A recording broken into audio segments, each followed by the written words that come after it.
Salut les amis, c'est Big Phaser. Donc aujourd'hui, je voulais vous présenter les intercoms que j'utilise depuis environ un an, car je sais que je vois souvent passer sur les réseaux sociaux des demandes de conseils sur l'utilisation d'intercoms et sur quel choix de modèle prendre. Donc moi j'ai acheté ceci il y a à peu près un an sur AliExpress, hein, donc c'est des chinoiseries, hein, voilà. Je les ai pas payés très cher, hein, je les ai payés 76 euros.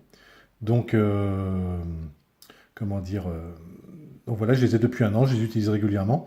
J'en suis assez content par rapport au prix que je les ai payés. Je vais vous montrer un petit peu comment ça fonctionne et qu'est-ce qui se trouve à l'intérieur. Donc voilà, ça se présente comme ça. Donc c'est marque Fotsport V6 Pro, c'est une marque basique en fait, étant donné que c'est vendu sous d'autres marques dont je mettrai dans le titre ou je mettrai dans la description les autres marques de ce modèle, mais ce modèle est vendu sous plusieurs marques. Donc voilà comment c'est présenté, donc le petit coffret avec les deux appareils, comme ceci. Alors, ils sont assez résistants à l'eau.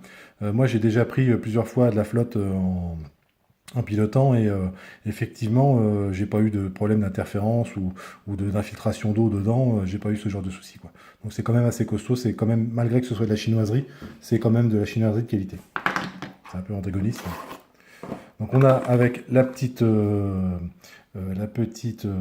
comment dire, notice, qui par contre est entièrement en anglais.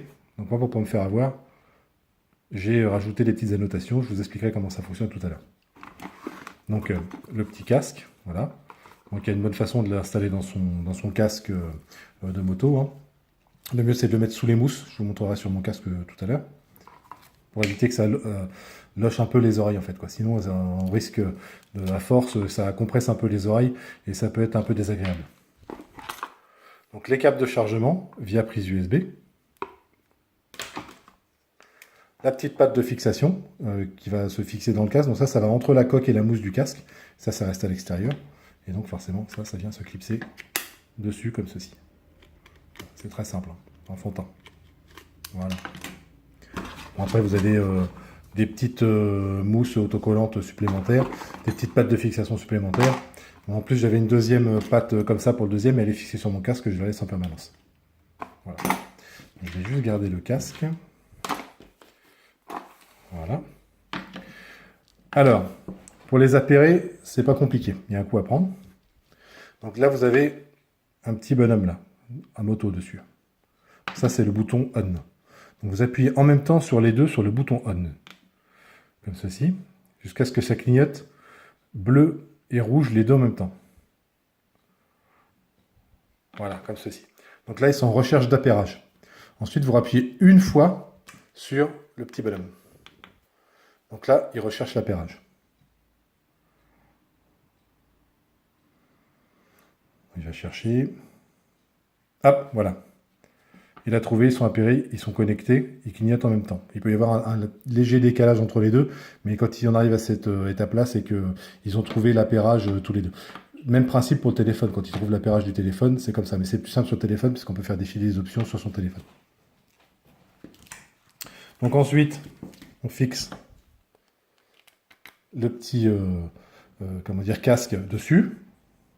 Attention, hop, il faut qu'il soit vraiment bien enfoncé. Je me suis fait avoir, je pensais qu'il ne fonctionnait pas et en fait le casque était mal branché. Donc il fonctionne. Et donc après, il vous suffit d'appuyer quelques secondes sur ce bouton. Hop, et voilà. Là, je ne sais pas si vous avez entendu le petit bip, mais il y a eu un petit bip et donc ça veut dire que maintenant on peut parler dedans. Et l'autre intercom est connecté au premier et vous pouvez vous parler dedans, quoi. Alors pour l'utilisation avec le téléphone, c'est plus simple parce que donc il s'appelle V6. Vous allez dans vos paramètres Bluetooth en connexion, vous les mettez en détection comme je viens de vous montrer tout à l'heure, je vais vous montrer, comme ça. Vous en mettez qu'un comme ça par contre, forcément.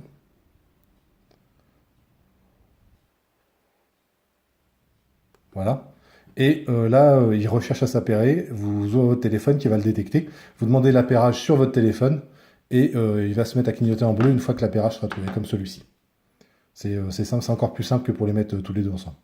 Et après, vous aurez le son de votre téléphone sur votre intercom.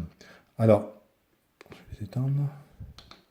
Ici, vous avez le plus et le moins du volume. Moi, je mets presque à fond tout le temps, parce qu'effectivement, dépasser les 100-110 km/h, on s'entend plus de trop quand même, hein. La puissance du son est quand même assez modérée. Il n'y a pas d'adaptation automatique.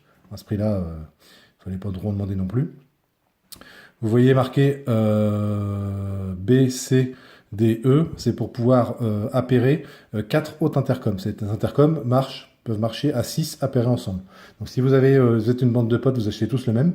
Vous pouvez vous appairer à 6 dessus. Bon, malheureusement, je ne peux pas vous montrer parce que je n'en ai pas 6. C'est un petit peu plus complexe, il faut les appairer les uns derrière les autres avec le B, le C, le D, le E. Il faut se mettre d'accord avant lequel est lequel. Et vous pouvez les appairer comme ça. Moi, je l'utilise depuis pas très longtemps avec Waze sur mon téléphone en mode GPS.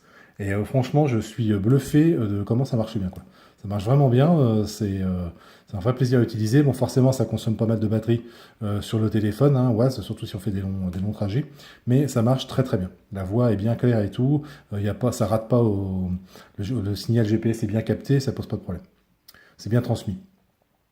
Que vous dire d'autre sur ces intercoms? Je vais vous montrer comment c'est dans mon casque. Voilà, donc de ce côté-ci.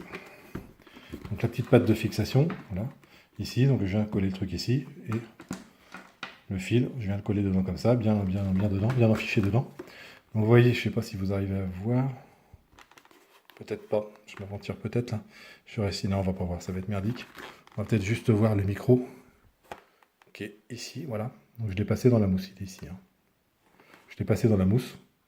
Et honnêtement, ça va, c'est assez confortable quand même. Bon, il faut vraiment rouler des heures et des heures pour que ça devienne un peu gênant. Alors en termes d'autonomie, si je ne me trompe pas, dans la notice, ils sont donnés pour 10 heures. Moi, le plus que j'ai roulé avec, c'est 4 heures d'affil et ils n'étaient pas déchargés. Donc ça tient quand même bien la batterie, ça tient bien la charge. Et par contre, au niveau distance entre deux intercoms, dernièrement, je les ai testés donc, dans une côte auprès de chez moi. Là. Honnêtement, dépasser les 500-600 mètres de portée, ça commence à être difficile de se comprendre avec le deuxième intercom. Ils sont donnés pour 1 km. Là-dessus, je pense qu'ils ont été un petit peu optimistes. Peut-être en pleine ligne droite, par un jour de beau temps, avec un qui est un petit peu au-dessus de l'autre. Mais là, on était vraiment en conditions réelles, dans une descente de côte. Il n'y avait pas d'obstacle majeur entre les deux, mais on était bien 500-600 mètres et on commençait à plus trop s'entendre, quoi. Donc voilà, j'espère que cette vidéo vous aura été utile. Si c'est le cas, un petit pouce bleu, ça fait toujours plaisir. N'hésitez pas à vous abonner à ma page pour mes prochaines vidéos. Allez, salut les mecs, ride safe!